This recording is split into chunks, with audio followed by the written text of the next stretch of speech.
belum na aku wala min nakela aw bulu duma don aku man wala keli ko ni ikalo ka fo commissaire divisionnaire Omar Zamake ni ka sa aywa am no fe kaso bu mbala ayo ne fon ken ni ma ni fa mu koy kera kera no ye bale ni lobo ako ni ikalo ka fo divisionnaire na police aya ira ka fo aywa ikalo ka fo dem zone no ye jenika luka wulika jo aywa ni ka sa aywa ukakke ba no fe kera ma ke sabula ni ma ye mammi naka ma marasa cara wa ikalo ka fo prison mbala koy no ya naka subumbai akikalo ka fo mado mammi nalebe yugu kele wa ikalo ka fo mado mammi nalebe terroriste kele jamana ngono akoni diame ko terroriste ko bolo kelu la ko dora tu jawala ko woni maison centrale dara ye ko aywa nim masulu kana ale ulu fala ngonda ako kala jereya uluma jereya mi na ushiran ko koso aywa ulu la ni ko nyati aywa kaso mbama ne katuka aywa commandant na bokwe ne yo Umaru Samake agonya zakalaje akolu mala wuli aywa kalo ka fo jamana soso makwe manna wuli sariya soso ma wa utafe ku dijida aywa kalo ka fo dijida kwe wa abla ko de kanyana bo reba no ye isufa ni dijida no agoni ngata kalaje ni ngeseni ka we ka wuli ka jo aywa ni nkola kireba ni ko konchana ko ni on ibe fere ni zaki yira bo ko sebe kenan awo kireba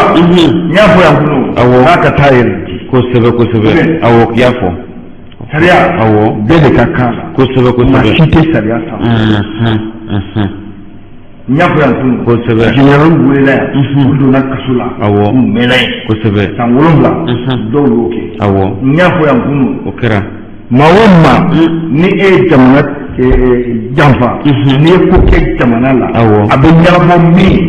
tribunal ko sebe ni tribunal bla illa jera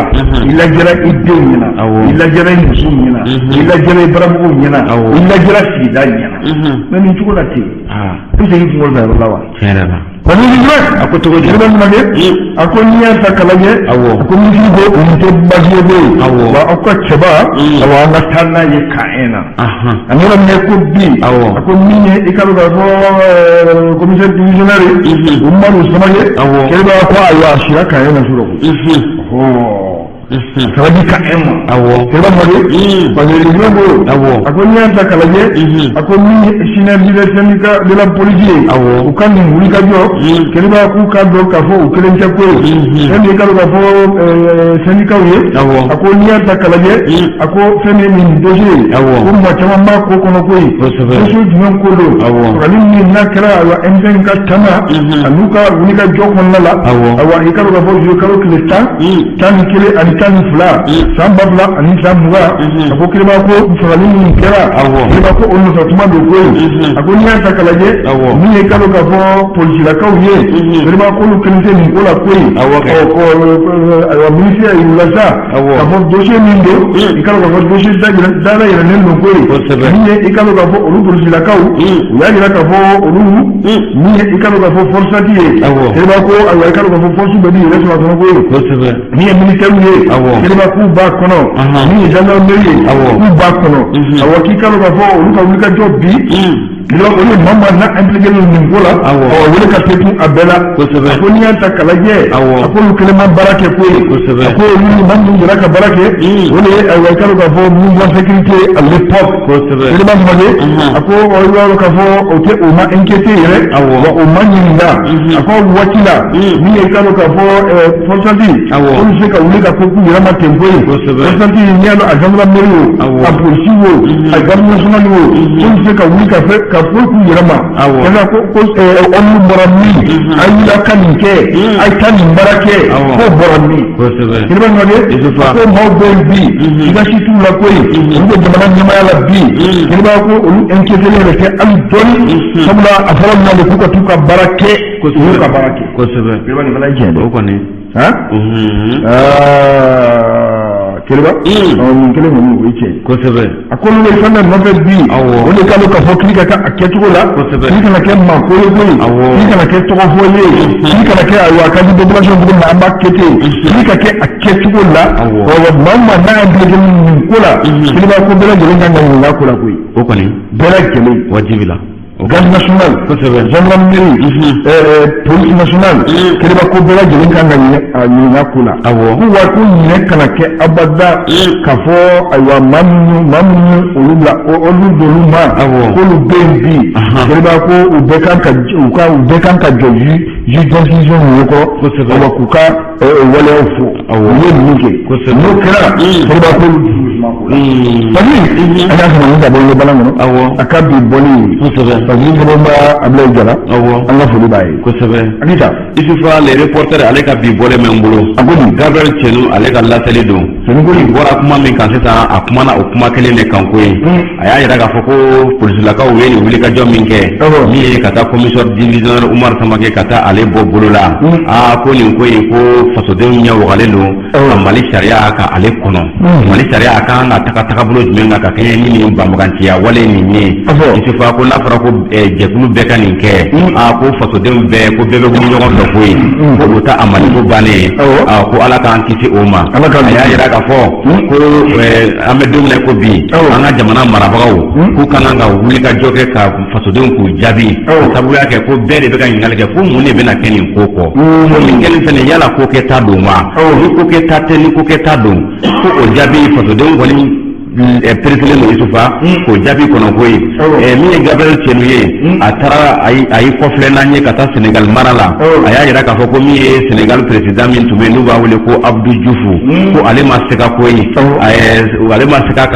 polisilaka 6,265 a ma se ka k'olu bila sɔgɔma kelen ka sababu kɛ ko olu ye an ka polisilakaw ye nin waleya min kɛ ko Senegal polisilakaw ye o ɲɔgɔnna dɔ de kɛ k'a bɛ segin ka na n'an ye Mali kɔnɔ yan min ye Boubacar Sadasi ye Ala ka hinɛ la ko ale tun ye cɛ Mali kɔnɔ yan ko a fɛnɛ a ma se ka don kelen ka an ka gendarmenakaw promotion kelen ko o maa bɛɛ bila sɔgɔmada kelen ka sababu kɛ polisilakaw ye ni min kɛ nin ɲɔgɔnna olu y'o kɛ Isufa a taara n'an ye kɔfɛ tuguni a y'a yira k'a fɔ avril kalo tile 14 san 1970 o ye le 14 avril 1987 Abdou Diouf a ye maaw bilali min kɛ nin ye o kan ka bɛn maa 600 ani maa 6,265 ma Isufa ko olu bilali min kɛra olu fangalakaw finitigilakaw ko olu tun ye wulikajɔ de kɛ ka wuli ka Senegal ka a bɔlɔn minɛ ko ye capital régional min ye polisilakaw minnu ye ni olu bɛɛ yera nin ko kɔnɔ ka sababu kɛ sariya sɔsɔ ye ko Abdou Diouf ko a ye dankari k'u ka baara la ko ye ko hali sini ko u ma ta baara ninnu na bilen Gabriel Cenu a y'a yira k'a fɔ ko san 1977 in ko ɲinan tɛ k'a kɔ Senegalikaw fɛ yen dɛ ka sababu kɛ Abdou Diouf a kɛlen k'u bila a ye kuma bila ka taa assemblée ka kɛnɛ kɔnɔ assemblée ka kɛnɛ kɔnɔ ko bɛɛ lajɛlen welela assemblée ka kuma ko a kiri k'a ma diya finitigiw la nin don kun kɔnɔ la sa a k'i ye mɔgɔ minnu bila a ma da o ma i y'a fɔ cogo min na ɲɛmɔgɔ kunda Isufa sariya tigilamɔgɔw a ye olu kɔ da dɛnɛ la ko ye u k'a ko ɲɛnabɔ ɲɛmɔgɔw bɛ olu la olu caman yɛrɛ y'u yɛrɛ sɔrɔ fɔ kaso la ko ye ka sababu kɛ u ye nin wulikajɔ in kɛ ko dɔ de minɛna ka o datugu kaso la ka sababu kɛ ko a tigi ko a tun ye dɔ ka mobili batiri k'o de suɲɛ ko ye o datugulen kaso la sa Ala y'a kɛ ko o banna kaso la garde-à-vue la finitigilaka ninnu de wulikajɔ kun de ye nin ye ka sariya sɔsɔ ka yɔrɔw minɛ Dakar b'o la Thiès b'o la Kaolack b'o la Isufa ka tɔgɔma k'o bolo da u kunda palais kan ko ye mɔgɔ minnu minɛna k'o datugu ni kamalen sonkɛ in ka sayali la ko fɔ k'o bila o ni Mali ta in ko Gabriel Cenu a ko k'a bɛ ninnu da ɲɔgɔn na de ko ye u bɛɛ bɔlen nin ɲɔgɔn fɛ mɔgɔ faga de fɛnɛ kɛra an fɛ yan maa 27 kosɛbɛ maa kelen ko ye maa 27 o de fagala kosɛbɛ kosɛbɛ ko ɲɛɲini ko ɲɛdɔn aw kan ka kɛ kosɛbɛ kosɛbɛ Abdou Diouf a ma dan o ma dɛ ministre min tun bɛ lakana kunna a wagati a y'o bɔ a place la min ye directeur min tun bɛ yen nin nɔ directeur national ale o tɔgɔ tun ye ko Abdul Aziz Daw ko a fana a y'o fana gɛn ka bɔ ko bɔ fini na pewu ko ye n'i y'a jateminɛ a ka ni mɔgɔ bila in na a ye mɔgɔ minnu bila Sénégal commissaire 94 o de tun b'a la officier 14 min ye inspecteur de police 383 o tun b'a la officier 42 n'a bɛ fɔ olu ma ye ko officier de paix o mana bɔ yen min ye maa 101 olu bɛ wele ko sous-officier ani maa 1430 olu tun bɛ wele ko garde de la paix des hauts fonctionnaires du ministère de l'intérieur Isufa directeur de la sécurité a y'o gɛn bɔlen kɔfɛ a ye maa caman bɛ k'olu place k'o falen ko ye Isufa min ye Gabriel Cɛnni ye a y'a yira k'a fɔ ko nin min fana kelen filɛ Maliba in kɔnɔ fasoden bɛɛ ɲɛ wagalen don ko ye sababu kɛ min kelen filɛ nin ye an ka polisilakaw kɛ ko transition ɲɛmaa ko olu welelen don u bɛna ko jumɛn boloda ka kɛɲɛ ni nin ye ko n'o tɛ ko jɛkulu tɔw fana sigilen don ko ye jɛkulu tɔw fana bɛ yen olu ka maaw bɛ yen olu minɛlen don u bɛ kaso la hali sini mɔgɔ dɔw bɛ yen olu ka maaw bɛ yen olu minɛlen don k'u datugu kaso la hali sini ɲɛmɔgɔba dɔw bɛ yen olu ka maaw bɛ yen olu minɛlen don k'u datugu kaso la sini n'a fɔra ko jɛkulu dɔ ka taa taraki k'o labɔ ko fasodenw ko ɲininkali bɛ yen ɲɛsin an ka transition a ɲɛmaa n'a ka jama ma Gabriel Touré ale ka laseli de ka bɔ reporter ale ka bi bɔlen kɔnɔ Gabriel Cɛnni Keba Isufa babu nana ko parce que jɛgɛ min bolo yɛlɛma inter de Bamako a ka bi bɔli a ko cogo di parce que jɛgɛ a y'a yira parce que la rédaction Keba fo bisi côté koyi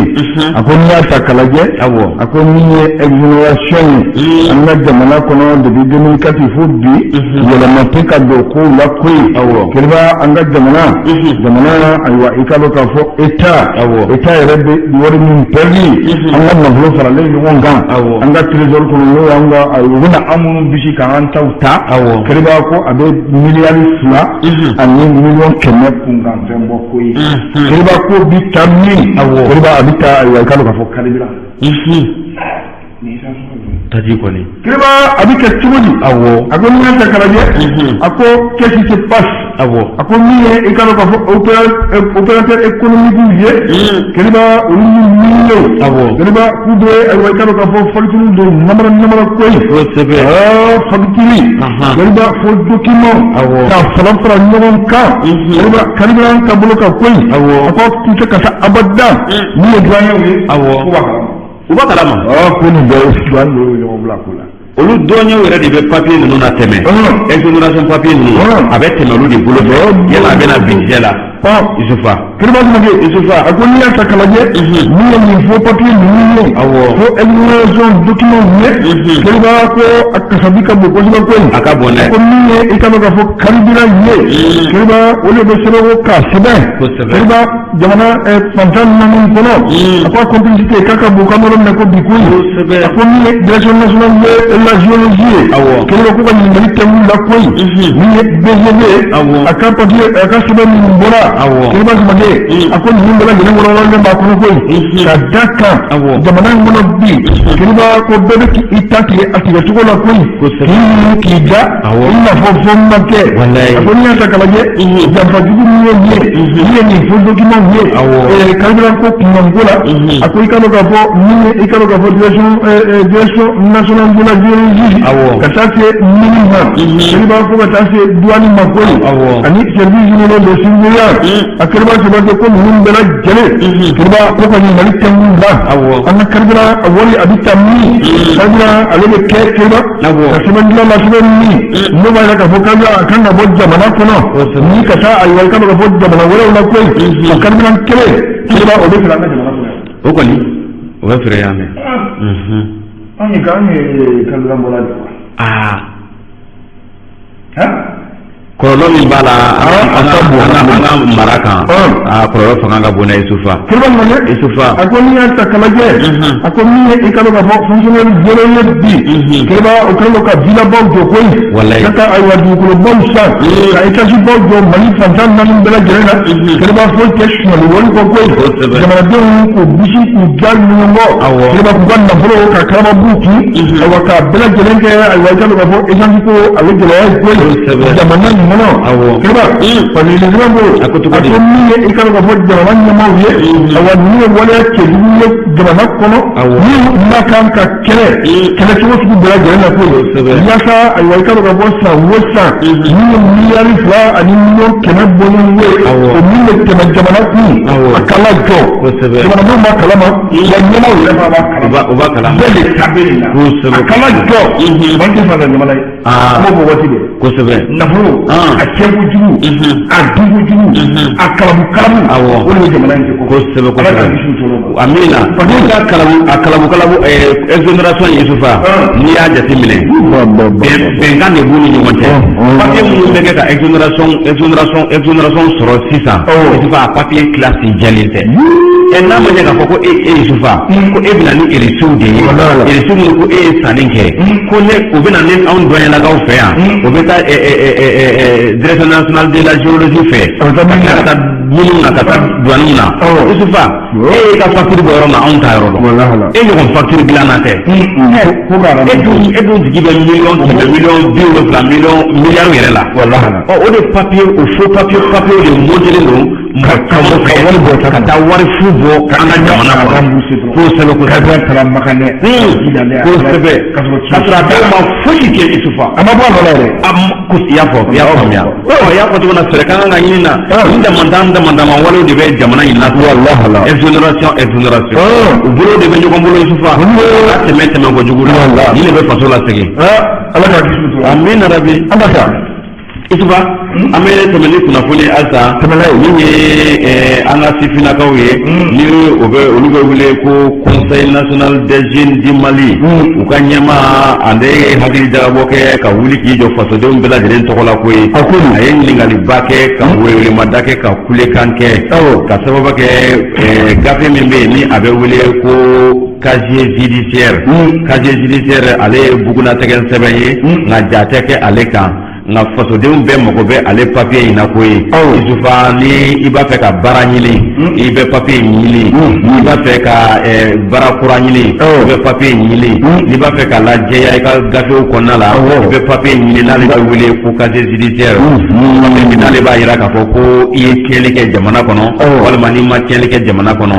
i bɛ jɔ yɔrɔ min na ni n'o ka kan walima i bɛ jɔ yɔrɔ ɲini na walima ni n'o man kan walima i bɛ taa yɔrɔ min na ni n'o man kan o casier judiciaire ko in min ye denmisɛnninakaw ye n'o ye sifinnakaw ye u da sera a ma ko ye u kɔni y'a yira k'a fɔ ko tiɲɛ la ale kɛra gafe ye gafe min ni a jɔyɔrɔ bɛ fasoden bɛɛ ka baara kɔnɔ an bɛ don min na i ko bi minnu ni olu ye cɛbɔw ye n'olu ye kandidaw ye minnu ni olu ye kalankɛ n'olu bɛ wele ko diplômés minnu ni olu bɛ baara la ni olu bɛ wele ko travailleurs Isufa olu kɔni tiɲɛ yɛrɛ la olu mago bɛ nin papier in na ko ye n'i y'a jateminɛ fasoba in ale ka bon marabolo olu carilen don yɔrɔ ka jan ɲɔgɔn na Isufa ko ale kɔni bɛ kuma nin septembre kalo in kɔnɔna la ko ye y'a yira k'a fɔ ko fasoden bɛɛ jagoyalen don ka casier judiciaire ni k'ale ɲini ko minnu bɔyɔrɔ ka jan k'ale bɛ kuma o kan ko ye min ye sariya tigilamɔgɔw ye min ye an ka transition ɲɛmaaw ye min ye an ka kow lawaleyabagaw ye ko u hakili jagabɔ k'a yira k'a fɔ ko casier judiciaire nin ko u tɛ sɔrɔ la yɔrɔ kelen minnu ni olu ma bange Bamako kɔnɔ o camanba de bɛ Bamako yan ko n'a fɔra ko i mago bɛ casier judiciaire la i bɛ se ka tile 4 kunɲɔgɔn kelen walima tile 15 kɛ e t'i ta sɔrɔ ka sababu kɛ i bange yɔrɔ o ka jan ko Mali baara tagabolo kɔnɔna la n'a ma ɲɛ ko an bɛ ka ɲɛtaga ɲini ko lajɛ ka fɛɛrɛ ɲini nin ko in na walasa casier judiciaire ni i ye maliyɛn kɔni ye n'i bɛ yɔrɔ yɔrɔ i ka se k'a sɔrɔ walima ni o ma se ka kɛ n'i ye maliyɛn ye n'i bɛ Bamakɔ yan bɛɛ bɛ se k'i ta sɔrɔ cogo min na sababu yake ko fasodenw sɛgɛnnen don nin ko in la casier judiciaire n'a fɔra ko i ka wuli ka taa o ɲini i ka i bɔ yɔrɔw la e dun b'i ka baara dɔ bila ka t'o ɲini i suka ko musaka ko dan don i bɛ baara de bila wa i bɛ min ka a kɔnɔna la o ka gɛlɛn musakaw bɛ a la ko ye minnu ni olu ma bange Bamakɔ kɔnɔ yan k'u k'a lajɛ ko ye ale ye welemada bila yɔrɔ caman ma ko ye min ye syndicat autonome de la magistrature ye a ye ci bila olu ma syndicat libre de la magistrature a ye ci bila olu ma a y'a yira k'a fɔ ko halisa ko min ye an ka transition ɲɛmaa ye Asimi Goyita ko tiɲɛ la ko a bɛ ci fɛnɛ bila ale yɛrɛ ma ko ye u k'u hakili jigin casier judiciaire in ko in na a sɔrɔ yɔrɔ togo u ka a lajɛ ko n'o tɛ ko dɔw sɛgɛnnen don ko ye misali la n'i y'a jateminɛ Bafula bɛ ka minnu bɛ Bamakɔ yan Yuwaru ka minnu bɛ Bamakɔ yan Koro ka minnu bɛ Bamakɔ yan Kɔlɔnjɛba ka minnu bɛ Bamakɔ yan ani Yelemani ka minnu bɛ Bamakɔ yan fo ka taa se yɔrɔ wɛrɛ la minnu ka jan ni nin yɔrɔ kɔfɔlenw ye ko u k'a lajɛ ko ye ko an faw ni an baw a n'a mɔkɛw ko welewelemada kɛlen don k'u wele ani leader religieux silamɛw ni société civile u k'a lajɛ u k'a fara ɲɔgɔn kan casier judiciaire ko ye haka ja an ka nationalité fɛnɛ fara kan kɛ u k'a lajɛ walasa a bɛɛ bɛ se k'i ta sɔrɔ Bamakɔ yan cogo ko n'o tɛ ko sɛgɛn b'a sɔrɔli la n'a fɔra k'e ka wuli ka taa ɲini Kidali e ni mɔgɔw b'a la Bamakɔ yan o tuma ko baara ko ma tiɲɛ kosɛbɛ Kidali maa bɛ se ka taa yen kosɛbɛ Fitiri Adama Sambu Sisoko ale ka laseli don kiriba ka bi bɔlen kɔnɔ babu nana ko n bɛ taa indépendant kɔnɔ o bɛ bɛn a ka bi bɔlen Fati Sɛbɛnba Musa Sayon Kamara Kamarakɛ a ko n'i y'a ta k'a lajɛ kiriba a ko kununko min ye ayiwa Goodluck Jonathan ye Goodluck Jonathan n'ale ye médiateur ayiwa ni CEDEAO ka cili don an ka jamana kɔnɔ wa communauté internationale olu sɛnɛyɔrɔ don kiriba k'a b'an ka jamana kɔnɔ yan wa i ka dɔn k'a fɔ nin y'a nako filanan ye min ye ayiwa i ka dɔn k'a fɔ transition ayiwa a fɔli min kɛra ko k'ale rectifier ni ka a latilen a ko nin y'a nako filanan o kɔnɔna la yan koyi wa nako filanan in kɔnɔ o komi ko ani premier ministre n'o ye Sudɛli Kukala Mayiga ye ayiwa o n'a ayiwa ministre caman a k'u ye sigi ka fɔ boloda kunun koyi sigi ka fɔ min n'a bɛ tali kɛ Sudɛli Kukala Mayiga a ye walawalali kɛ ka fɔ ayiwa ale ka PAJ a bɛ baara kɛ ni sɛbɛn min ye kiriba k'a ye o dantigɛ ayiwa i ka dɔn k'a fɔ CNT ɲɛkɔrɔ ko ye n'o kɛra o ti kalo tile fila kiriba ko CNT k'a ye jaabi d'a ma ni k'a fɔ ayiwa a ka tɛmɛ n'a ye awa ko o masurunyala baara belebele minnu n'o b'o kɔnɔ awa a y'olu walawalali kɛ ayiwa i ka dɔn k'a fɔ Goodluck Jonathan ye ko ye Jonathan ye ale ko nin tɛ basi ye Sudɛli ne ye informe ko ye an bɛ yɔrɔ min na i ko bi awa i ka dɔn k'a fɔ min ye politique kun ka jamana in kɔnɔ awa ko kow ka suma dɔɔni an b'a ɲini fɛ i k'i senkɔrɔ ta n'a ye awa CEDEAO ka ci don ko ye k'i k'i senkɔrɔ ta ni baaraw ye kiriba ayiwa k'i ka dɔn k'a fɔ aw yɛrɛ nani bi cɛ aw ma se ka chronogramme foyi bɔ min ye ayiwa i ka dɔn k'a fɔ baara taabolo awa élection ale o date o lajɛlen don aw ye ko ye min ye ayiwa i ka dɔn k'a fɔ fo ka taa se mars kalo tile 22 ma san 2021 kiriba yala awa o jatew bɛ cogo di aw bolo premier ministre Sudɛli Kukala Mayiga awa ye chronogramme jumɛn bɔ k'a da awa min b'a yira k'a fɔ ayiwa i ka baaraw a bɛɛ lajɛlen na se ka kɛ ka bɛn o waati ma ko ye k'i ka dɔn k'a fɔ ɲɛw bila nasali kɔnɔ yen ko ye o bɛ kɛ chronogramme an tɛ baw nana chronogramme taw kumaba muru Sudɛli Kukala Mayiga a ko n'i y'a ta k'a lajɛ a n'a ka sɛbɛnw ayiwa u y'a yira cilen na ko ye n'o ye ayiwa i ka dɔn k'a fɔ CEDEAO ka cile Goodluck Jonathan a k'olu bɛ baara la jamana in de ye ko ye awa u b'a fɔ jamana in a danbekolon ka segin a ma jamana in a tun bɛ conseil national na cogo min na o waleyaw kana a k'i ka dɔn k'a fɔ o ye waleya ye waleya min n'a bɛ se ka kɛ yɔrɔnin kelen ye olu ka wulikajɔ bi kiriba ko a nɔ bɛ na ye a t'i ɲɛ ko ye i ka dɔn k'a fɔ kiriba o b'a yira k'a fɔ Sudɛli Kukala Mayiga transition ka dɔ fara kan o de la Somu kelen don fɛ a mɛnna somu kelen don fɛ a mɛnna ayiwa basi tɛ parce que ɲɔgɔn a ko to a ko min ye diɲɛ jira ta ye a taara ka jigin ka fɔ k'a walankata ko ni ka se ayiwa i kalo ka fɔ parti politique ma ani i kalo ka fɔ société civile kɛnɛba kumakan fila to olu ja ko ye ni ye parti politique ye awa aw yɛrɛ CEDEAO ko ye comité international aw ka dɛmɛ an mago b'a la tiɲɛ don aw ka ayiwa wulikajɔ a ka bon jamana in kunkanko la kosɛbɛ ko ye a ko aw ka wulikajɔ min kɛra yan nɔ an bɛ segin kumakan kelen de ka ko ye transition a ka gɛlɛ respecté joona élection ani réunion présidentielle samaratigi kura olu ka sigi ka bɛn ayiwa i ka dɔn ka fɔ marisi kalo tile 20 ani 2 ma san 2000 ani san 21 aw yɛrɛ ka laɲiniw kɔnɔna la n'olu kɛra ayiwa i ka dɔn ka fɔ transition min kubura nye keba akabara nyana kweli wa ikalo ka fo kubura Jonathan an parti politique ama yirila ka fo kirakela ndo auna kweli an yesira lembo ka fo yala transition anafika kadele oresetewa kabla ni fidel kugala moyai an sini magandele mbe aleza odi amasa conference national na kweli ni ikalo organiser election ako fidel kugala moya tambe be ebolo fo wati tambe tibolo bene elu ka fene foni a bɛɛ fɛn ɲuman ye a bɛɛ bɛ se ka kɛ ko ye a bɛɛ bɛ se ka jamana in bɔ bolo la mais a waati tɛ e bolo fɛn tɛ e bolo kuma la min ye o waleya ye awa a tɛ se ka kɛ ka bɛn waati ma ko ye awa o dugu ka ka tani yanni ka n ka dugu in bila i k'a fɔ sokɛ dugula mayila ye a ka baara ka fɛn ka kɛ baara minnu kɛ o de ka élection organiser joona awa ka taa ka bɔ yen kosɛbɛ awɔ kɔni i b'a dɔn dɛ a ko min ye société civile ye i b'a k'a fana tun bɛ kɛnɛ kan ko ye min ye Burama Alayi Ture i b'a k'a ka kuma kɔnɔ a y'u sama ni ka sɛbɛn ka di ayiwa i ka dɔn ka fɔ ɲɔgɔn ɲɔgɔn ma ko ye an tun ye société civile Mali la an kɔni sigilen don ka jateminɛ kosɛbɛ ko ye min ye transition ye i b'a ko ayiwa i ka dɔn ka fɔ dɔ nafara a manda kan ko ye a ma sigi k'o le ma kɔnɔ wa i ka dɔn ka fɔ transition ni dɔ farala kan olu sɔnna ka bɔ o kɔni awɔ fanga bɛ olu bɛ yen olu dala dɔrɔn kan bɛ fanga la n'olu bɛ ɲɔgɔn fɛ tulu ka k'olu dala dɔrɔn kosɛbɛ kolo bɛ ayiwa kosɛbɛ a k'a bolo lɔ ye awa kolo dɔrɔn ka bɔ o kɔnɔ jɔda foyi t'u la jamana in kɔnɔ bilen o kɛra kulusi muguba de ye a dɔnbaga la walayi a ko min ye wula Jonathan ye awɔ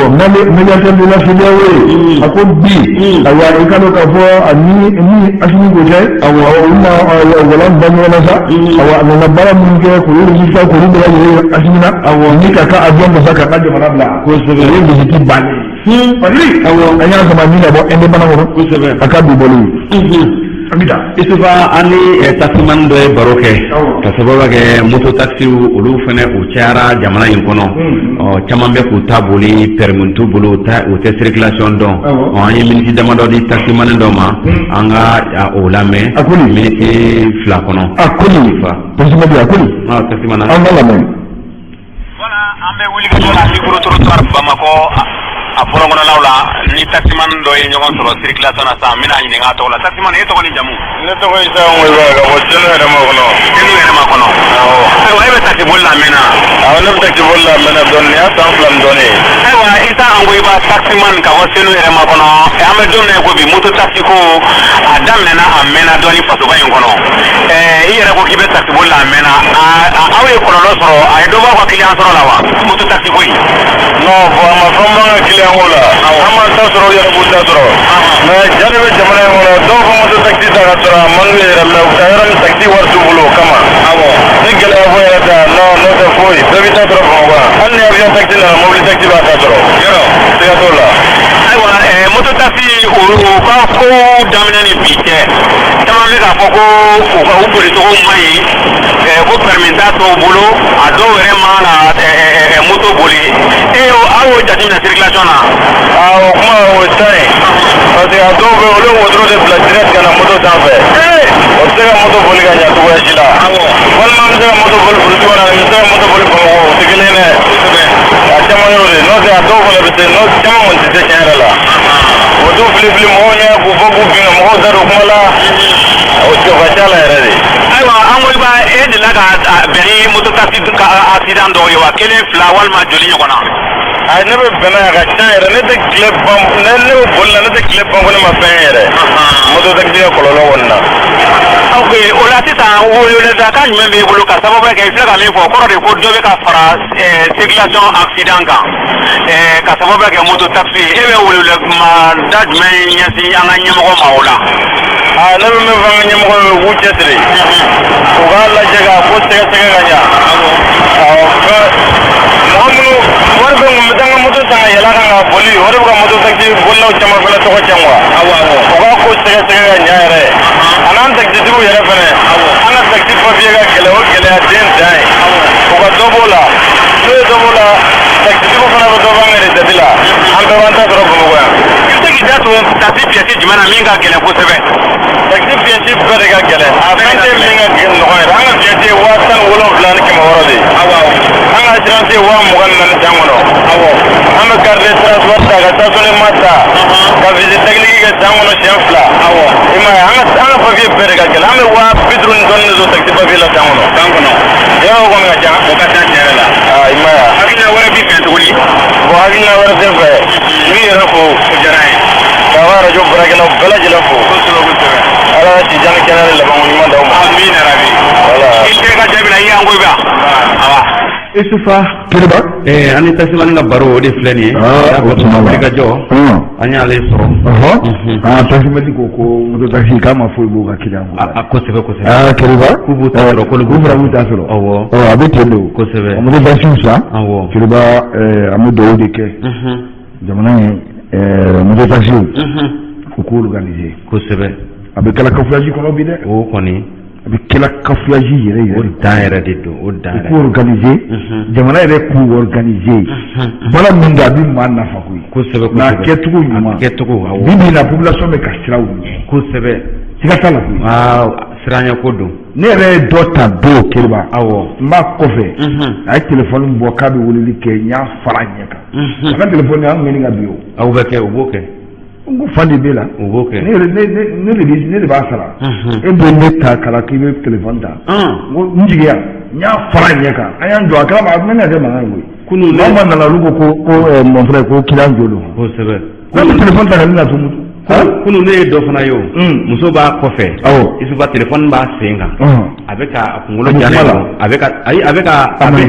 WhatsApp de ka mamaro min a bolo bɛ écran kan a bɛ ka lamaga ne ko ne ba n ko e sigilen don nin kɔfɛ a bɛ ka téléphone labaara n ko moto ye sen fila ye n ko moto taxi ninnu u ye mɔgɔ caman sen kari yan dɛ u ye mɔgɔ caman bɔnna u ni la yan dɛ baara kɔni a kan kan nka a bɛ tagabolo min na a kɔlɔlɔw b'a la dɛ ka sira dan don an b'a fɛ a bɛ ka transport ko nɔgɔya mɔgɔw kosɛbɛ a ka kɛ sariya kɔnɔ u k'u organiser gouvernement fana k'u organiser kosɛbɛ a kana to kafulaji la ten sinon an tɛ foyi faamuya la u fana sɛgɛnnen don hali kunu an ma dɔ ka laseli kɛ vagabond ye min sɔgɔ kosɛbɛ ni muru ye ka taa n'a ka moto ye fana dɔ bɛ ɲa la dɔ bɛ ɲa cɛla kan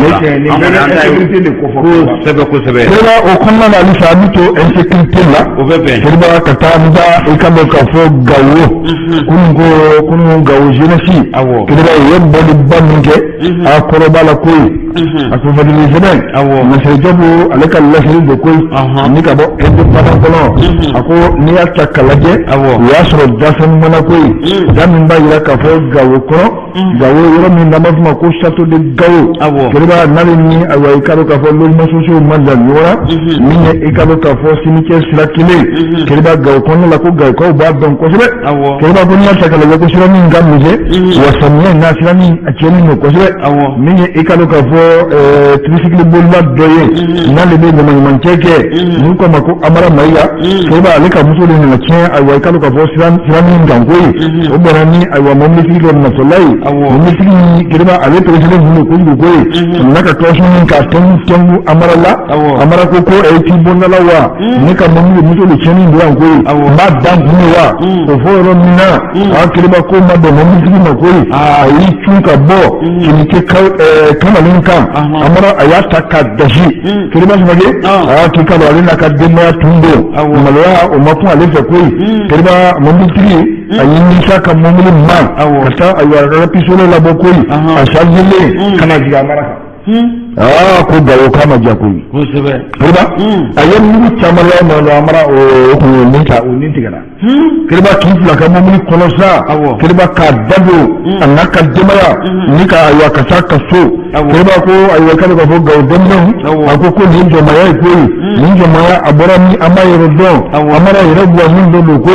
arabu do kirba mu ko butugu ki kirba ako ni bujuka wulika jokunte amma gulu masulun sabau kunin ga wulika jokunte kirba ako ko ga keni yuwe ga ko ngoy kirba ako amma do tridi mamu ne so ni ma koy mawdo kirba fanka utani fla kalanga je ko fanga su do ba ambra ngoy musma beya barkan beya takuba beya sende be anvera kirba ma be ko ya sakalaje ako ni wala ke du ko be kala ya mabbe ayal ka ko fo mun ba kala o dono mo koy na bresibu bo kirba fo se ka kula wal ka ko fo elbe nyama bo ko ji ka kula kirba ko wala ni ga ka denjan ba ma ji wala bawde elba ko lu nyama do awo ba ma ji wala baw kirba ko olu de ka baraji u ba ke ga o dabu do wa fo se ka kula kamar fak ba ko ka papa awo ka ndifa atete moka kirba Ala ala kan ba bola ma amin rabi jamana be ti bolo ida salati bolo jamana be ka ila ni wono le ko sebe kuma le bala ko gawode idalde anan c'est faux ni ta da karate do wa ko sebe ni comité national dédi ni wala ci du be ke ka boka buci kenna ka fati fu ala kirba ala kan kiji amin rabi awo Allah ya mani ka boye bana ngono la sele jopo ale ka fasiri ko sebe kirba amita suba kono menye commerçant détaillant yi awo kirba vanu ko hakedu jamana ngono gana ka hake ko sebe nafura ki ba so ko ka suwu plan awo ka papier bosula akanga keni su dembele nganga ni ayi okoni me ka papier bosula ma kele utola suma kale taisawa o kono sande sawa o ko nyama Ibrahim Maiga ayi min fanye anga je kula me nyon fe o bebe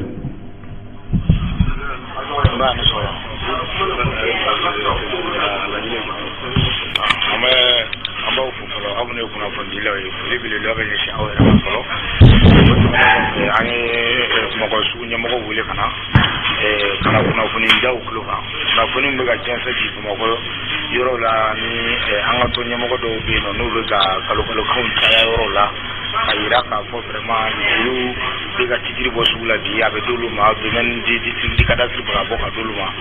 donc mo biga chari pour ana kana kuma fa mo ye o techi ambe ko ke bunani karaba ni gerabu ko do on yira gerabu la ani gerabu ke anga dulian sikelu mo ale ure tata no yi mali itabe ba kalama donc ko ta na transporteur u ga bunya ba mulo u fo ko wala nyama no u ga gerabu la nya ya amadu ala parce que mo cible ama ame bo mo kalama nyemo ko do yi ci kana se ama ka fo ko ulube fa ta transporteur u fe angu bo na be ta transporteur u fe ay na angaje la inu mbe commerçant bela jele mulanga franyo ga anga je ngata nyo fe transporteur mo fe no yi atikila mo ko mulu ga bara ja fai ulu te foni maga franyo ga uti fe machi ga bu kalama bo wulla ta kata transporteur fe donc ko na la tuna anya mo na demander de caractère mo wo mu ga bu na su délimité ko ga su be do espèce ni fon no ka tidri bo su la mais ulu te ga tidri bo su la ka fro o makuma me district fe o ti ka che merita de suuri usiga tidri bo su la no ni chambre de commerce makuma usiga che usiga bu tidri bo su la no ni chambre de district de makuma et sans compter les autres structures de commerçants usiga che chubashila mais anya bala sikila mo usikila ko kuma bo fo atuna ta murata njaba ando bolo on de bebula et puis mabu no kuma la no kuma juma mawro yi kata mo to be traité comme olu commerçant jubudi ko lu de ba me para america ka kelege alors que amba do ede ni miri bara be nyogo fa amba do ni samru de bara be nyogo fa ko koroluna Allah mo da grabu to na ita ta grabu la parce que ede ko me fara uluka gouvernement yere ka an commerçant to kele bebo kalama aw kuna fun dilamu yere be aw serewi amba do pouvoir mun bina ka boy no Elhaji Ibrahim Boubacar Keita ka pouvoir wi ede no luka jema te ka ko nyogo bulu para nyogo ala foyi tɛ yen nɔ dogodogo ni fɛn na e ma mɔgɔ sa muso commerçant ma mais an ka laɲini tɛ nin si ye an ka laɲini nin bɛɛ ka tɛmɛnen kɔfɛ laɲini mɔgɔ ka fara ɲɔgɔn an ka jɛ ka don da kelen fɛ a ka bɔ da kelen fɛ mais n'a ye mɔgɔ la gosi ani kuma minnu tɛ tiɲɛ ka t'o fɔ titiri bɛ bɔ sugu la k'a di mɔgɔ kelen ma o bɛ kɛ cogo di titiri bɛ bɔ sugu la k'a di association kelen ma o bɛ kɛ cogo di an bɛ fɛ ka ɲɔgɔn ɲininka o la et puis an bɛna ɲɔgɔn faamuya e b'a fɔ sugu bɛɛ b'i bolo c'est comme si n'a sɔrɔ corporation tɔ bɛɛ bɛ e de ka mara kɔnɔ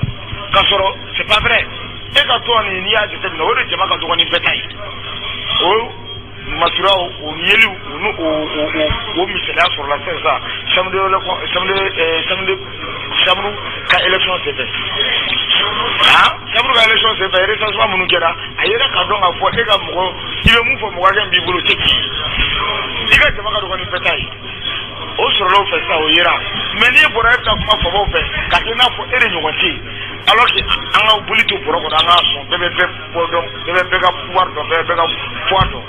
mais tɔn bɛɛ de farala ɲɔgɔn kan a bɛ waati jan bɔ karisa na mɔgɔ tɔw yɛrɛ siɲɛ an ka jan ka taa baara kɛ ɲɔgɔn fɛ e tɛ se ka fara mɔgɔ kan e gouvernement e tɛ se ka fara mɔgɔ wɛrɛ kan parce que fɛn min bɛ e bolo dɛ e b'o dɔn tigitigi an b'o dɔn e bɛ na wuli e bɛ taa arajo la i b'a fɔ karisa ye wari minɛ karisa y'a kɛ tan mais preuve t'i bolo finalement a manamanakanw ni a fɛn minnu fɔli bɛna minɛ n'a ma dabila an bɛ tile min na bi an bɛ ɲɔgɔn wele tribunal la mais o ye faamaw ka laɲini faamaw ka laɲini tɛ dɔwɛrɛ commerçant yɛrɛ ka fɔ ɲɔgɔn kɔ u k'u sago sɔrɔ hali ni cɛ mun filɛ nin ye commerçant u ye nin mun kɛ commerçant kunda nin ye ka commerçant yɛrɛ fɔ ɲɔgɔn kɔ u ka se k'u sago sɔrɔ mais an sigilen fana don tɔnba 8 farala ɲɔgɔn kan tɔnba 8 farala ɲɔgɔn kan tɔn kelen ka jama ma ca a tɔn 8 kelen ka jama ye faama minnu bɛ nin yuruguyurugu ni kuma kuntanw ni nin fɛnw na hali élection natɔ n'an y'a dɔn i bɛ cɛ o cɛ kɔ an tɛ tugu i kɔ an b'o fɔ an commerçant fana b'o décision di an tɛ fara i kan an b'a fɔ e de ye commerçant farabaga ye wa an tɛ se ka fara an farabaga kan fiyewu an b'o yira fana n'Ala sɔnna ma parce que fo transition k'a dɔn fanga bɛ mun na fo transition k'a dɔn jɔn de ka kan ka bonya jamana in kɔnɔ fo transition k'a dɔn k'a fɔ jɔn de ye sugu tigi ye mɔgɔ kelen mana cɛ i mana bonya cogo tigi tɛ se ka taa ni tɔn 8 ye tɔn 8 yɛrɛ tɛ tɔn kelen tɛ tɔn in kɔnɔ e kelen ka tɔn ka bon ni mun ye mais n'i ye wuli e b'a fɔ ko Afrique sugu bɛɛ b'e bolo Mali sugu bɛɛ b'e bolo Bamakɔ sugu bɛɛ b'e bolo o bɛ se ka kɛ cogo di i tɛ jɔ ko sugu kɛmɛ ni kɔ b'i bolo mais sugu kɔnɔ bɛɛ ka mɔgɔ bɛ sugu kelen kɔnɔ par exemple ni sugu b'a ta ka lajɛ sisan tɔn 20 ni kɔ bɛ se ka sɔrɔ a nɔ mais a bɛɛ ka mɔgɔ 2 au moins o bɛ se ka sɔrɔ sugu kɔnɔ mais ne y'o mɔgɔ 2 ka récépissé ta ka taa n'o ye ko suguba bɛɛ bɛ ka contrôle kɔnɔ suguba bɛɛ bɛ ka contrôle kɔnɔ i ye grève min kɛ yan e ko ko ka sugu datugu n'a datugura n'a ma datugu i b'o dɔn bɛɛ bɛ mɔgɔ kɔrɔdimi tɛ dɛ ɲɛdimi de don i ko fana ko grève tɛ kɛ yan nɔ ka wuli ka taa médiaw la ka taa radio la ka lagosi kɛ ko grève tɛ kɛ o grève kɛra da bɛɛ tugura ale yɛrɛ bɛ immeuble na o immeuble datugura ale yɛrɛ bɛ yɔrɔ min na n'a ka siège bɛ Sugunura la an ka jama ka taa Sugunura la n'ale yɛrɛ ta ye donc an ka sabali ɲɔgɔn mago sa ni ɲɔgɔn tɔgɔ tiɲɛ ni fɛnw nafa foyi tɛ na commerçant fan fɛ ne bolo commerçant bɛ mun dɔn o y'a ka feere de commerçant bɛ mun dɔn o ye fara ɲɔgɔn kan de a kɛ wɛrɛ b'a bolo k'a ɲini mun tɛ gouvernement bɛ k'an ka sugu feere an wulila a mɛnna o kunnafonidilaw y'an seere ye an wulila a mɛnna an bɛ k'a ɲɛɲini gouvernement bɛ ka yɔrɔ minnu feere a ka di commerçant ma sugu ka titiri ka bɔ sugu la k'a di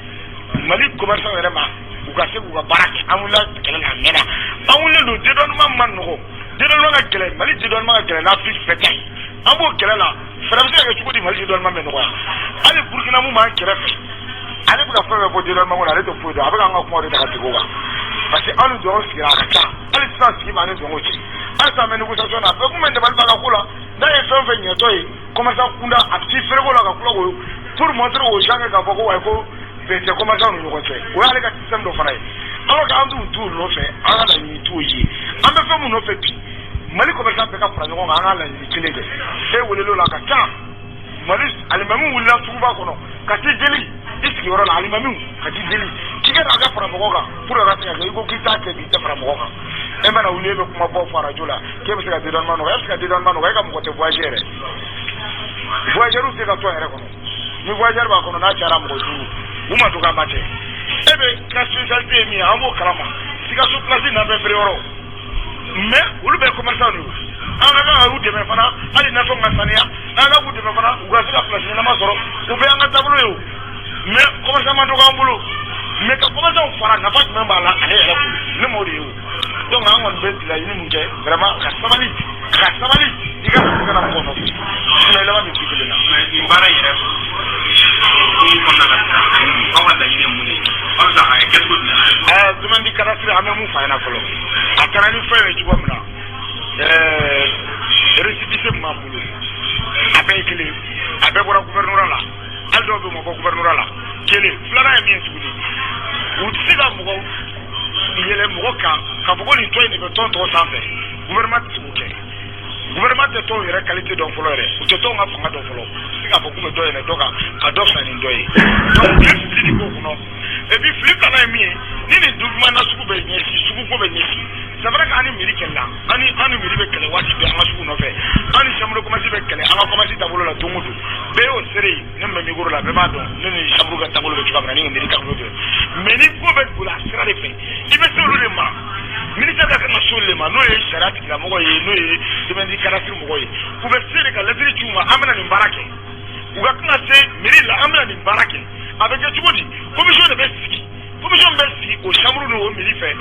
tombe la Gilinga Mokayakono, ou la Syria de Arisiri Singanama, Kafoko Nimbara Miaketa. Mais allez au Ramakono Tarako Gera, Amoshima Tairana Kogera. Dominique Karasir de Pelletri Chuma Kuka Tako Rombi. Après nous, la Mokatara, et la Fokono, et le Tado Salgamona, et Commerçant au Kumasai. Pour Labo, Dominique Karasir Moko au Fanaga Keto, Jeffermanga, ou Batafolo.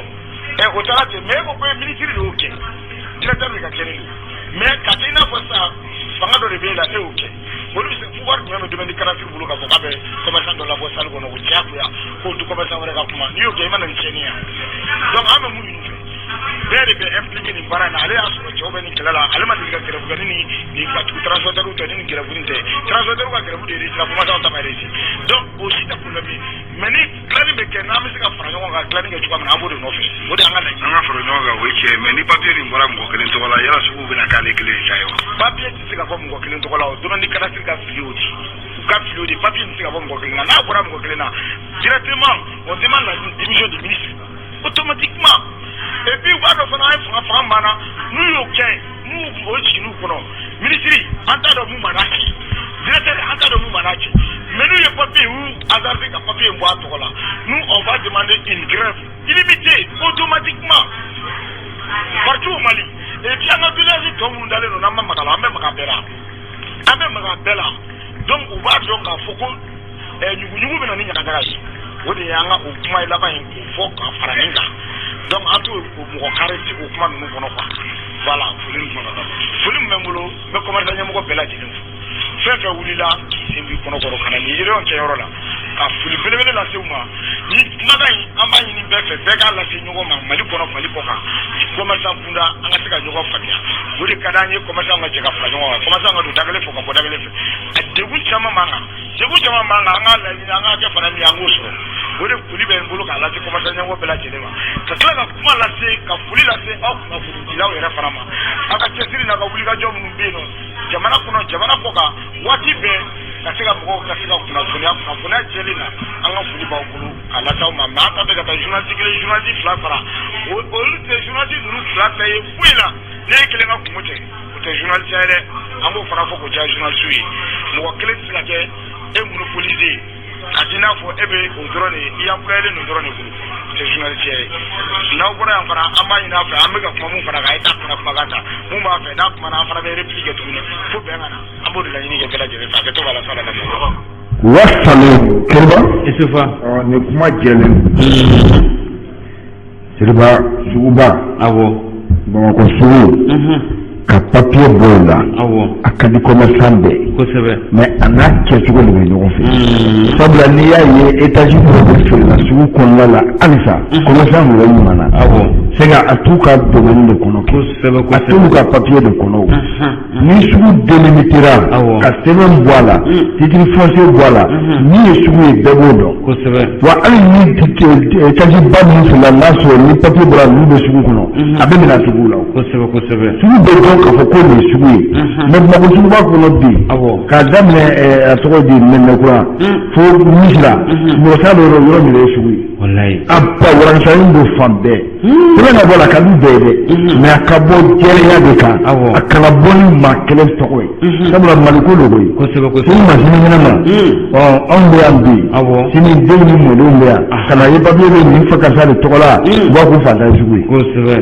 hali n'ale m'a fɔ bi sini u b'a k'u fata ye sugu ye o ye danger ba de ye sabu sugu papier tɛ se ka bɔ mɔgɔ kelen tɔgɔ la o o tɛ se ka kɛ tɛ ba possible kɛlɛba commerçant détaillant o k'u ka courage ta halisa jamana ko a bɛ ten de koyi kɛlɛba ayiwa an bɛ to facilité sɛbɛn kɔnɔ halisa o bɛ bɛn facilité sɛbɛn n'an k'a ma indépendant a ka bi bɔli kɛlɛba an ka jamana kɔnɔ kɛlɛba ko caman bɛ kɛ jamana kɔnɔ minnu bɛ tɛmɛ jamanadenw ɲinɛ ma ten nka min ye insécurité lakanabaliya kɛlɛba o tɛmɛ man di ko ye o kɔni kɛlɛba facilité sɛbɛn ko facilité sɛbɛn ba ne ye Nasiri Jɔp ye a ko n'i y'a ta k'a lajɛ a ko min ye Anzɔn Wolo bi n'ale bɛ région Gawo la kɛlɛba ko gɛlɛya dan de ye adamadenw ta yen koyi k'a sababu kɛ min ye mankanci wale maaw kɛlɛba jɛkulu min n'a bɛ yen n'u ko a ma ko i ka dɔn k'a fɔ a tɔgɔ di le terroriste kɛlɛba l'état islamique l'état islamique de Grand Sahara kɛlɛba k'olu ka wulikajɔ bi cogoya si t'a la i ka dɔn k'a fɔ jamana kɔnɔ yan fan fɛ kɛlɛba k'a jira k'a fɔ olu de fanga bɛ olu de la ni ka tɛmɛ tɔn tɔw bɛɛ lajɛlen kan koyi kɛlɛba o banbaganci waleya kosɔn kɛlɛba k'u ka wulikajɔ kɛlɛba k'a ka bon bi kosɛbɛ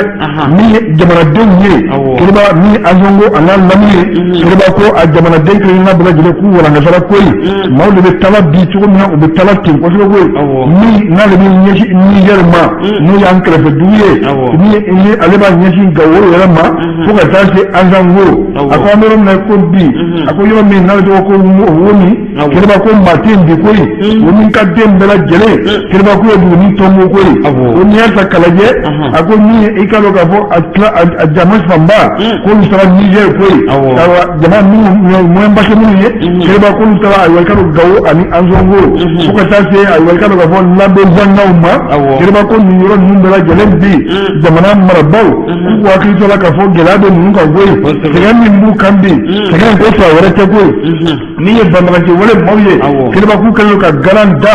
bi an bɛ yɔrɔ min na ko bi kɛlɛba u bɛ moto de ta ni ka yala ayiwa i ka dɔn k'a fɔ nin lamini bɛɛ lajɛlen na koyi an bɛ kati k'o da kosɛbɛ min ye sɛnɛkɛlaw ye kɛlɛba ni e yɛrɛ dabali min bɛ e kan na k'e bɛ taa sɛnɛkɛyɔrɔ la kɛlɛba k'u bɛ t'i fa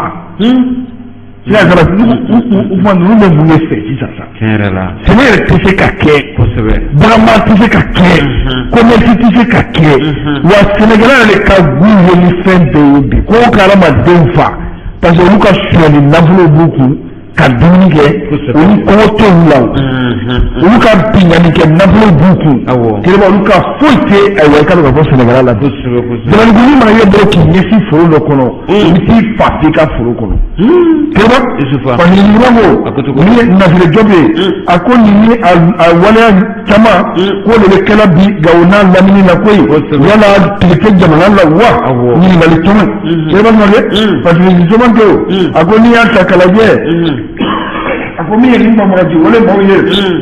kɛlɛba u dɔnnen don kosɛbɛ koyi sabula sigasi t'a la u ni jɛkulu minnu bɛ baara la ɲɔgɔn fɛ kɛlɛba ninnu bɛɛ dɔnnen don jamana in kɔnɔ koyi mais jamana ɲɛmaaw kɛlɛba Samakɛ u b'a dɔn tigitigi ka fɔ nin yɔrɔ ninnu na lakanabaliya a ka gɛlɛn ye wa i ka dɔn k'a fɔ an ka golo masakɛ sabaw ayiwa k'u t'u balo o yɔrɔ la dɛ nin kuma wɛrɛ koyi o dun bɛ k'u wele dɛ u bɛ k'u wele k'u ka taa fini tile kosɛbɛ nka u n'a lamɛn ko lakana k'a tɛ ka sabati u kan ka taa yɔrɔ min na u tɛ k'o yɔrɔ wɛrɛ fɔ yɔrɔ bilasirali tɛ tɛmɛ olu fana b'o yɔrɔ éviter kosɛbɛ an y'a sama ni ka bɔ ɲɔgɔn kɔnɔ a ka bi bɔli Nasiri Jɔp an ka foli ba ye kɛlɛba Samakɛ waati n'a ka waati gora ka bɛɛ fo ka bɛɛ waleɲuman dɔn mama n'a sɔrɔ ma la bi sɔgɔmada in na ka bɛɛ lajɛlen fo kosɛbɛ ka dugawu k'an ka banabaatɔw ye Lamini Danbɛlɛ monsieur le maire n'a ma se ka yan sɔrɔ bi kɛlɛba i k'a dɔn Lamini a fari de man d'a la an bɛ dugawu kɛ Ala ka dugawu k'a ye o mana ko Isufa nye bɛ wuli ma daminɛ halisa min ye halisa dɛmɛ an mago b'o la koyi sababu kɛ arajo an bɛɛ mago ɲalan don arajo ale bɛ a bɛɛ de kama nka an bɛ don min na ko bi min ye courant facture ye o kɔni o cayalen don an bolo an si ka laɲini tɛ sini walima sini mɔgɔw ka fɔ an kɔ sababu kɛ ko courant tigɛra o dɛmɛ kɔni o dɛmɛ ɲininen don bɛɛ lajɛlen fɛ ko ba ɲumankɛw ka a lajɛ ka an dɛmɛ walasa an bɛ se k'an ka courant facture k'ale sara cogo min an ka ɲɛmaaso bɛ yan mɔgɔ min b'a fɛ ka an dɛmɛ